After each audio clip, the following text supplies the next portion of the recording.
Hello everyone, I welcome you all to this session. I hope you are doing good. और आज हम history का 5th chapter study करने जा रहे हैं, सोशल एंड रिलीजियस रिफॉर्म। अगर आपने प्रीवियस चैप्टर को नहीं रेफ़र किया है तो I will advise you, I will suggest you to go through that, because all these chapters are interconnected and they will very helpful for you to study them very nicely. They are all interconnected because how the source of what are the sources of modern era, British era के क्या sources थे उनको हमने अच्छे से study किया था। और जो यूरोप और जो इंडिया का था, कैसे यूरोपियन इंडिया में आए और कैसे किस तरीके से यूरोपियन रिवॉल्यूशंस के बारे में हमने स्टडी किया था। कुछ इंपॉर्टेंट पार्ट्स थे उनमें स्टडी किए थे हमने, और वो सब इंटरकनेक्टेड है। और किस तरह से इंडिया को कैप्चर किया था ब्रिटिशर्स ने। और जो 1857 की जो स्ट्रगल थी वो तो बहुत ही इंपॉर्टेंट स्ट्रगल है। अगर आपने मिस किया है तो I will suggest you to go through that, because all are this interconnected. और जो सोशल एंड रिलीजियस रिफॉर्म थे वो किस तरीके से वो फ्रीडम स्ट्रगल के बाद ही आई थी 1857 के, क्योंकि उसने बहुत ही ज़्यादा इंस्पायर कर दिया था लोगों को और जो फ्रीडम फाइटर थे उनको, कि आप कुछ मूवमेंट लीजिए, यूनाइटेड लीजिए, एक एक करके ना लीजिए। और इस तरीके से जो रिलीजियस रिफॉर्म्स थे वो आए। तो हम स्टार्ट करते हैं चैप्टर को इंट्रोडक्शन से। ड्यू टू इंग्लिश एजुकेशन, मतलब जो इंग्लिश एजुकेशन आया था उस टाइम पे, जो ब्रिटिशर्स ने स्टार्ट कर दिया था कि अगर हमें इंडिया को एडमिनिस्ट्रेशन करना है, इंडिया को समझना है, इंडिया में रूल करना है, तो हमें इंडिया को कुछ तो देना पड़ेगा उसके बदले। कुछ उनकी जो कल्चर है उसको समझना पड़ेगा, उनका जो ट्रेडिशन है उसे समझना पड़ेगा। तो वो ट्राई कर रहे थे कि उनकी जो एजुकेशन है, इंग्लिश एजुकेशन, उसको लाए, उसको एक मतलब उसको बिल्ड करें इंडिया में, और हेल्प करें लोगों को कि आप आइए और हमारे एजुकेशन में अपना जो एडमिशन है वो लीजिए। और जो इंडियन इंग्लिश एजुकेशन है उसको स्टार्ट कर दिया था उन्होंने कि आप स्टडी कीजिए उसको। जो वेस्टर्न कल्चर था, जिसे वेस्टर्न कल्चर भी बोलते हैं हम, उसे स्टडी करना स्टार्ट कर दिया था। और जो मॉडर्न एजुकेशन था उसने क्या किया, जो रिफॉर्म स्टार्ट कर दिए। बहुत सारे जो पर्सनालिटीज़ थे उस जो एजुकेशन से निकले थे स्टडी करके, उन्होंने वो थे जो इंडिया में, उन्होंने एक बहुत सारे जो फॉल्ट्स थे वो दिखने लगे उन्हें, कि क्या क्या फॉल्ट है, जो क्या क्या गलतियां है जो इंडिया में है, जिसकी वजह से हमारी जो इंडिया है अभी भी बैकवर्डनेस में चल रही है। क्योंकि ये जो सेम पीरियड था उस टाइम पे, जो ब्रिटिशर्स थे वो इतने जो रिच थे, उनमें जो माइंडसेट था वो क्यों कैसे था, और जो आप इंडिया का माइंडसेट देखोगे उस टाइम पे वो किस तरीके से था, इंडिया के लोग किस तरीके से जीते थे। और जो ब्रिटिश था उस टाइम पे, उस एरा में, बल्कि बहुत ज़्यादा पास था वो, बहुत ज़्यादा एक प्रीवियस एरा था, वो एंशिएंट एरा ही था जिसमें बोल सकते हो आप। तो उसमें इतना जो डेवलपमेंट है, उनमें इतना डेवलपमेंट क्यों है, और जो हमारी सोसाइटी में डेवलपमेंट क्यों है, वो सब जो थे कॉजेस उनको दिखने लगे। तो वो कुछ रीज़न थे, जैसे कि अगर मैं नाम लूँ तो सुपरस्टिशंस था उसमें से। जो फर्स्ट रीज़न था सुपरस्टिशन हो गया, कास्टिज़म हो गया, ओल्ड कस्टम्स हो गए, क्लास सिस्टम हो गया, लैक ऑफ क्रिटिकल आउटलुक है, मतलब अच्छी तरीके से ना समझना सोसाइटी के लोगों को, अच्छी तरीके से ना देखना लोगों को। तो ये कुछ कॉजेज़ थे जिसकी वजह से जो इंडिया थे वो अभी भी पीछे थी उस टाइम पे।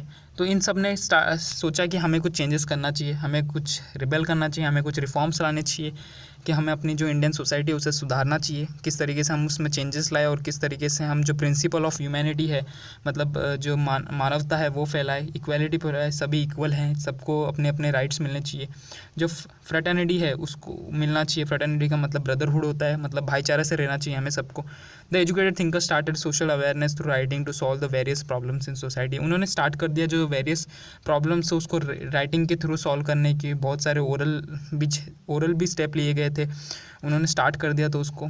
तो इसे जो पीरियड है, इसको जो चेंजेस आने लगे उसको इंडियन रेनेसेंस बोला गया था। रीबर्थ हो गया था उस टाइम पे, रीबर्थ स्टार्ट हो गया था लोगों के बीच में। अगर आपने ये वर्ड पहले भी सुना होगा तो इस वर्ड का मतलब है रीबर्थ। जो अगर सेकंड चैप्टर को आपने स्टडी किया होगा, अगर आप गॉन थ्रू हुए होंगे, तो उसमें जो एक था इंटेलेक्चुअल रेनेसेंस रिवॉल्यूशन, उसमें ब्रिटिश जो इंटेलिजेंट लोग थे उन्होंने कस्टम्स को और ट्रेडिशंस को चैलेंज करना स्टार्ट कर दिया था, इसलिए ये वर्ड था इंटेलेक्चुअल इंडियन रेनेसेंस, ये नाम दिया गया। फिर आगे हम कुछ देखें तो इम्पोर्टेंस पर्सनैलिटीज़ के बारे में देखें। तो वो पर्सनैलिटी के उन्होंने बहुत सारे समाज फॉर्म किए। समाज means group of people, society, congregation, gathering of people. कुछ गैदर किए लोगों ने और उन्होंने कुछ स्टेप लिए कि सोसाइटी को चेंज करना चाहिए, हमें लोगों के बीच में अवेयरनेस फैलानी चाहिए, हर घर घर जाके उन्होंने अवेयरनेस स्टार्ट कर दिया कि उन्होंने एजुकेट स्टार्ट कर दिया।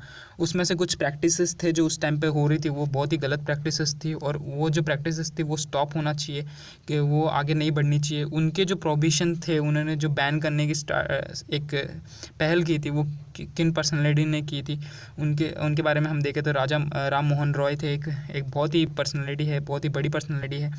1828 में इन्होंने इस्टेब्लिश किया, ब्रह्मो समाज इस्टेब्लिश किया, समाज को इस्टेब्लिश किया, and studied many languages and religion. He was very intellectual people. इन्होंने बहुत सारी लैंग्वेजेस और जो रिलीजन्स था उनको स्टडी किया था। He also oppose the sati practices. इन्होंने सती प्रैक्टिसेस थी उस टाइम पे, जो सती होती थी उस टाइम पे, जो हस्बैंड्स की डेथ होने के बाद जो वुमेन्स को भी बर्न कर दिया जाता था उनके साथ। इस तरीके की जो प्रैक्टिसेस थे उसे बैन करने का उन्होंने ये अपोज करते थे, उसके अगेंस्ट थे।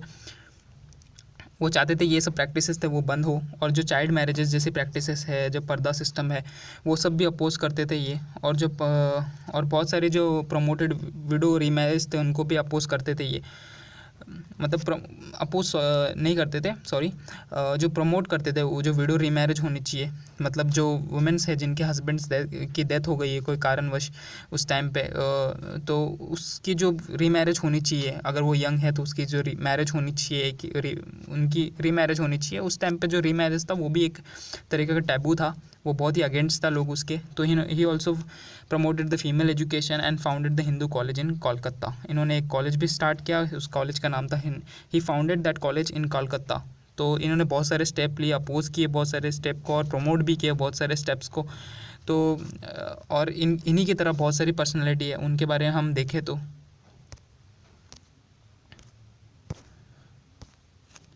प्रार्थना समाज जो एक जो फाउंडर थे, बेसिकली इन्होंने फॉर्म किया था द परमहंसा सभा इन मुंबई 1848। दादोभाई पांडुरंग तारकदार स्टैब्लिश ए परमहंसा सभा इन मुंबई इन 1848। लेटर द सभा वॉज डिज़ोल्व, मतलब कोई कारणवश उस सभा को डिज़ोल्व करना पड़ा, और उनके जो कुछ मेंबर थे उन्होंने एक प्रार्थना समाज को फॉर्म किया। The stress on devotions and prayer, उनका मानना था कि हमें भक्ति भाव को प्रमोट करना चाहिए, बल्कि दूसरी ऐसी अलग चीज़ों को कि जिनमें ह्यूमन्स राइट्स का जो वायलेशन हो, उनकी राइट्स ना उनको मिले, ऐसी अलग अलग चीज़ों को प्रमोट ना करते एक अच्छी चीज़ों को प्रमोट करना चाहिए। डिवोशंस और प्रेयर हो गए।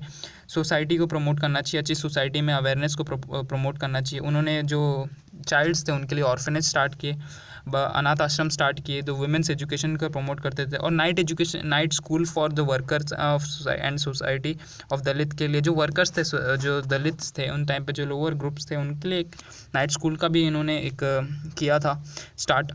और Maharshi Vitthal Ramji Shinde, a member of Prarthana Samaj, उनके समाज के एक मेंबर थे, उन्होंने एक मूवमेंट लॉन्च किया, depress class mission. He establish the movement through, जो इनका मानना था ऐसा कि जो एजुकेशन है वो हर किसी का राइट है, और उनकी जो प्रॉब्लम सॉल्व होनी चाहिए, वो प्रॉब्लम्स जो इशू है वो सॉल्व होनी चाहिए जो लोअर ग्रुप है उनके, और उन तक जो एजुकेशन है वो पहुंचनी चाहिए। तो इन्होंने एक मिशन स्टार्ट किया, डिप्रेस क्लास फॉर्मेशन, उनकी हेल्प करने के लिए। इस तरीके से बहुत सारे स्टेप्स लिए गए थे। और एक दूसरा समाज था सत्यशोधक समाज, जो महात्मा ज्योतिराव फुले इन्होंने स्टार्ट किया था 1873 में। इस समाज का जो कर्तव्य था वर्क ऑन प्रिंसिपल, और जो ये एक रूल्स पे बेस्ड था, प्रिंसिपल्स पे जो बेस्ड था वो था कि इक्वालिटी, सभी को इक्वल राइट मिलने चाहिए, एजुकेशन का सभी को राइट है। They protested against untouchability practices के, जो अनटचेबिलिटी प्रैक्टिसेस उनको अपोज करते थे वो। They advocate education among depress class, इनका भी ऐसा मानना था कि हर एजुकेशन सभी का राइट है, भले ही वो लोअर ग्रुप हो या हायर ग्रुप हो। वुमेन्स को भी ये बहुत प्रमोट करते थे कि एजुकेशन के लिए इन्होंने बहुत सारे स्टेप लिए थे, वुमेन्स को एजुकेशन मिलना चाहिए। और इन्होंने बहुत सारी बुक्स लिखी थी, जिन बुक्स का नाम है ब्रह्मनाची कासाब, गुलामगिरी, शेतकरी आसूत एंड सार्वजनिक सत्य धर्म। ये बहुत सारी बुक्स थी, और इन्होंने क्रिटिसाइज़ भी किया था जो ट्रेडिशंस होते थे मेंस और वुमेन्स को लेकर, उनके बीच में डिफरेंसेस को ऐसा नहीं मानना चाहिए हमें, ऑल आर इक्वल और आर ह्यूमन बीइंग, इनका ऐसा कहना था। और जो सब राइट्स है वो सभी के हैं, भले एजुकेशन हो या राइट टू लिव है या राइट टू फ्रीडम है, राइट टू स्पीच है, वो सभी का राइट्स है, इनका ऐसा मानना था। फिर आगे जो आर्य समाज जो फाउंड हुआ था, उनके जो फाउंडर थे उनका नाम है स्वामी दयानंद सरस्वती, 1875 में फाउंड किया था। इनकी जो एक बुक थी सत्य प्रकाश, वो हैज़ ए कॉमेंट्री थी वेदास की, उनके ऊपर लिखी गई थी, जो एंशिएंट वेदास है उनके ऊपर लिखी गई थी, वैदिक रिलीजन किस तरीके से था, वही उनका मानना था कि वो ट्रू रिलीजन है, बाकी सब रिलीजन्स कोई सब गलत है। और मतलब बाकी जब कास्टिज़म है, रिलीजन नहीं, बाकी सब जो कास्टिज़म है वो गलत है, जो भी जाति भेद करते हैं लोग वो गलत है। ये ऊपर जाति का है, ये लोअर कास्ट का है, वो बहुत गलत है। और ऐसी कोई जगह नहीं थी वेदास में इनके लिए। और जो ट्रू रिलीजन है वो वैदिक है, मतलब जो बुक्स है वो है, इनका ऐसा मानना था, जो बुक्स में लिखा गया है वो है। और इनका एक स्लोगन था, go back to Vedas, Arya Samaj का। और जो आर्य समाज के ब्रांचेस थे वो ऑल ओवर इंडिया स्टैब्लिश हुए। उनके अंडर में बहुत सारे एजुकेशन इंस्टीट्यूट्स है वो भी स्टैब्लिश हुए थे, और बहुत सारे मीडियम ऑफ इंस्ट्रक्शन थे जिनके थ्रू ये अवेयरनेस क्रिएट करते लोगों में। इनके फाउंडर थे स्वामी दयानंद सरस्वती, ये इनकी इमेज है। फिर रामकृष्ण मिशन, एक बहुत ही इंपॉर्टेंट मिशन था रामकृष्ण मिशन। इनके जो फाउंडर थे स्वामी विवेकानंद थे, और ये एक बहुत ही इंटेलेक्चुअल पीपल थे, बहुत ही रिनाउंड पर्सनालिटी थे। और बहुत ही इनका जो एक पर्सनालिटी का जो ऑरा था बहुत ही मैग्निफिसेंट था, बहुत ही शानदार था। और इन्हें एक ओरिएटर की तरह भी, इन्हें एक एक्सीलेंट ओरिएटर भी है। ओरिएटर मतलब जो स्पीच देते हैं, इनकी जो स्पीच है जो एलोक्वेंट है, इनकी स्पीच में जो दम था वो उस टाइम पे बहुत कम लोगों में था। इन्होंने एक स्पीच दी थी शिकागो में, पार्लियामेंट में, रिलीजन हिंदुइज़्म के ऊपर, जो बहुत ही एक अप्रिशिएट था, बहुत ही अपलॉडफुल था। लोगों ने इन्हें बहुत ही पसंद किया उस टाइम पे, उनके काम की वजह से। आज भी इनको पसंद करते हैं, आज भी इन्हें बहुत माना जाता है इनके काम की वजह से। इन्होंने एक रामकृष्ण मिशन था वो स्टैब्लिश किया for the service of society, सभी सोसाइटी में सर्विस करने के लिए इन्होंने एक फॉर्म किया था। उस मिशन का जो है प्रोवाइडिंग हेल्प था, जिनका कर्तव्य था, जो ये करना चाहते थे, वो क्यों था, किसके लिए था? जो फैमिन स्ट्राइकन पीपल है, जो पीपल है पेशेंट्स सफ़र कर रहे हैं, जो मेडिकल हेल्प के लिए उनको चाहिए, जो लोगों गरीब लोगों के पास मेडिकल हेल्प नहीं है, उसके लिए किया था। फीमेल्स को एजुकेशन मिलना चाहिए, स्पिरिचुअल ग्रोथ होनी चाहिए सभी की, और ऐसा इनका मानना था। तो ये सब स्टेप लिए थे इन्होंने। और बहुत सारे पर्सनालिटी जैसे कि अभी तक हमने स्टडी किया, सब भी पर्सनालिटी वीमेंस को एजुकेशन मिलना चाहिए, इक्वालिटी मिलनी चाहिए, हर किसी का राइट है इक्वालिटी, फर्टर्निटी की, ब्रदरहुड्स के लिए, और सब इसी के लिए इन्होंने सब ने काम किया था उस टाइम पे। सोशल रिफॉर्म्स हुए थे, तभी इस चैप्टर का नाम है social reforms and religious reform. इन सब ने चेंजेस लाने की स्टार्ट की। इमेनिसिपेशन ऑफ वीमेंस, मतलब जो वीमेन, इमेनिसिपेशन का मतलब होता है सेटिंग फ्री फ्रॉम स्लेवरी, मतलब जो गुलाम होते हैं उससे गुलामी से आज़ादी मिलनी चाहिए हमें।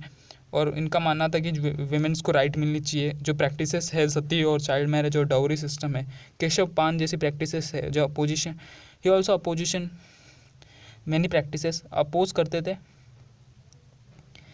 सच कस्टम प्रिवेड इन सोसाइटी।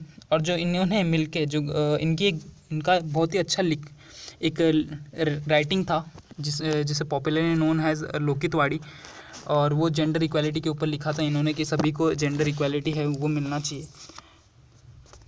और जो कस्टम्स थे उस टाइम पे बहुत ही अगेंस्ट थे वो, जो किस तरीके से कस्टम्स थे उनके यहाँ पर। और जो लॉर्ड, अगर हम बात करें एक इम्पॉर्टेंट, अगर आपने नाम पढ़ा होगा लॉर्ड गवर्नर बेंटिक, इन्होंने जो सती की जो प्रोहिबिशन एक्ट लाया था राजा राम मोहन रॉय के साथ मिलके इन्होंने एक पास किया था। बहुत ही अच्छा मूवमेंट था। ब्रिटिशर्स ने कुछ सोसाइटी के लिए काम भी किया था, एक सोसाइटी के पॉइंट ऑफ व्यू से अच्छे भी थे, पर इन्होंने एक जो लाइफस्टाइल था वो इंडियन पीपल के, वो इंटरफेयर कर दिया था, वो बहुत ही गलत था। फिर अगर हम देखें तो महात्मा फुले, जो 1848 में उन्होंने स्टार्ट किया था first school for girls at Bhidewada in Pune. His wife Savitribai Phule supported him. जो सावित्रीबाई फुले जो ये महात्मा ज्योतिराव फुले इनकी वाइफ है, इन्होंने बहुत सारी क्रिटिसिज्म भी झेले इसको लेकर कि आप वुमेंस को क्यों प्रमोट कर रहे हो, ये बहुत ही गलत है, पर ये हार नहीं मानी और इन्होंने सपोर्ट करते रहे। फिर महात्मा फुले स्टैब्लिश द बाल हत्या प्रतिबंधक गृह, एक हाउस स्टैब्लिश किया जिसमें बाल हत्या को लेकर प्रतिबंध था। इन हिज ओन हाउस, ऐसा एक इनिशिएटिव था, इन्होंने लिया था। फिर कंडक्ट उससे जो विक्टिम्स थे उनको ये अपने घर पे रखते थे, जो ने मतलब उससे जो अफेक्ट हो रहे थे लोग उस एक्टिविटी से, बाल हत्या से, उसे ये अपने घर में एक देते थे सहारा। He conducted strike at the barbers, मतलब क्या होता था उस टाइम पे जो विडो थी उनके जो हेयर थे वो शेव कर दिए जाते थे because of death of their husbands. और ऐसा एक कस्टम था, बहुत ही गलत कस्टम था, मतलब रीति रिवाज था, ऐसा बहुत ही गलत था, तो ये अपोज करते थे उन्हें। फिर आगे हम देखें तो बहुत ही इंपॉर्टेंट पर्सनालिटी के बारे में बात करें, महर्षि कर्वे एंड वीरेश लिंगम पंतुलु। तो इन्होंने ये जो वीरेश जी और पंतुलुम है, इन्होंने क्या किया था, इन्होंने अपने न्यूज़पेपर में और एडिटोरियल्स में लिखना स्टार्ट कर दिया था। इन्होंने स्पेशल एफर्ट्स लिखना स्टार्ट किया था, एफर्ट्स लेते इन्होंने कि गर्ल्स को एजुकेशन मिलना चाहिए, विमेंस का राइट है। और जो महर्षि कर्वे हैं, इन्होंने जो गर्ल्स के लिए ऑर्फनेज स्टार्ट कर दिया, और बहुत सारे एक्टिविटीज़ के पार्ट रह चुके हैं ये, बहुत सारे सोशल इवेंट्स में इन्होंने बहुत सारे अपोज किए थे, बहुत सारी प्रैक्टिस को, जो कस्टम्स और ट्रेडिशन थे वो गलत जो भी थे उन्हें अपोज किया था इन्होंने। फिर रिलीजियस रिफॉर्म्स भी कुछ मुस्लिम्स में भी कुछ रिफॉर्म्स हुए थे मुस्लिम कम्युनिटी में। तो जो रिफॉर्म्स हुए थे उनके बारे में देखें तो Abdul Latif started the social reforms among Muslim community. जो मुस्लिम में कम्युनिटी में उन जो सोशल रिफॉर्म स्टार्ट किए थे वो अब्दुल लतीफ़ इन्होंने स्टार्ट किया था। He establish the Mohammedan literary society, एक सोसाइटी फॉर्म की Mohammedan literary society in Bengal. And sir Syed Ahmed Khan founded the Mohammedan Anglo Oriental. Sir Ahmed Khan इन्होंने फाउंड किया था Anglo Oriental college and later develop into Aligarh Muslim university. जो found की थी इन्होंने Mohammad Anglo Oriental college, later develop into Aligarh Muslim university, जो अभी उत्तर प्रदेश में है। बहुत ही फेमस यूनिवर्सिटी है, आपने अगर सुना रहेगा। तो वेस्टर्न साइंस और टेक्नोलॉजी को प्रमोट कर रहे थे ये उस यूनिवर्सिटी के अंदर। और इनका ऐसा बिलीव था कि अगर जो मुस्लिम कम्युनिटी है उनको आगे बढ़ना है, उनकी प्रोग्रेस होनी चाहिए, तो एक मॉडर्न एजुकेशन के थ्रू होनी चाहिए, साइंस के थ्रू होनी चाहिए। वो बहुत ही अच्छी बात थी और इनका ऐसा मानना था कि ये प्रोग्रेस उसी तरह से हो सकती है।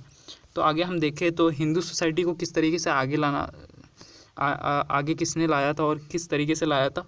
तो डॉक्टर केशव बालीराम हेडगेवार जो थे 1925 में, इन्होंने इस्टेब्लिश किया था RSS,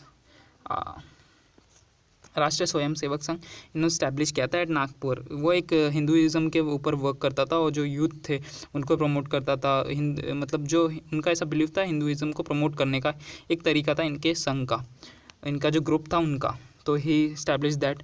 और V D Savarkar build the Patit Pawan temple at Ratnagiri. जो वी डी सावरकर है उनके बारे में, विनायक दामोदर सावरकर, उन्होंने एक स्टैब्लिश किया था पतित पावन टेम्पल एट रत्नागिरी। कि उनका ऐसा मानना था कि जो सभी भी धर्म है उनको सभी को राइट है स्पिरिचुअल लिविंग का, सभी को एक मतलब उन्होंने एक मंदिर स्टार्ट किया था जहाँ पे मतलब फाउंड किया था जिसमें हिंदुओं को राइट है कि सभी कास्ट के हिंदू हैं उनको राइट है कि आप आओ और आपके जो भी आप दर्शन कर सकते हो, ऐसा मानना था उनका, सभी का राइट है ऐसा। और Hindu Mahasabha was establish to give a respectable position to Hindu community. और उस टाइम पे एक हिंदू महासभा स्टार्ट हुई थी 1950 में कि आप और उस हिंदू कम्युनिटी के लिए, और Pandit Madan Mohan Malviya led the foundation of Banaras Hindu university. इन्होंने एक बनारस हिंदू यूनिवर्सिटी है उसको भी फाउंड किया उस टाइम पे। बहुत अच्छे इनिशिएटिव्स थे जो लिए थे हिंदुज़म को प्रमोट करने के लिए, हिंदू मूवमेंट्स को प्रमोट करने, हिंदू सोसाइटी को प्रमोट करने के लिए। इसी तरह इस चैप्टर में हमने देखा कि किस तरीके से जो ओल्ड बिलीव्स थे और जो ट्रेडिशंस थे वो इंटेलेक्चुअल रिवॉल्यूशन हुआ, उनका इंटेलेक्चुअल इंडियन रीबर्थ हुआ। मतलब वो जो बिलीव्स थे वो उन्होंने जो रिनाउंड पर्सनैलिटी है इन जैसे पर्सनैलिटीज़ ने तोड़े उन्हें, किस तरीके से जो सोसाइटी के अगेंस्ट आके, और जो एजुकेशन था वो प्रमोट हुआ वुमेंस के अंदर, हर कास्ट के अंदर। और इसी तरीके से हम आगे आने वाले चैप्टर्स को स्टडी करेंगे। और जो प्रीवियस चैप्टर्स को अगर आपने रेफ़र नहीं किया तो I will suggest you to go through that. और ये सब इंटरलिंक है और आगे जो मूवमेंट्स हुए उनको भी स्टडी करेंगे हम बहुत ही अच्छी तरीके से। आई hope you like this video, and if you like it please like it, or if you dislike it so please dislike it or comment below, or if you have any doubt. And best of luck for the your studies. Thank you very much.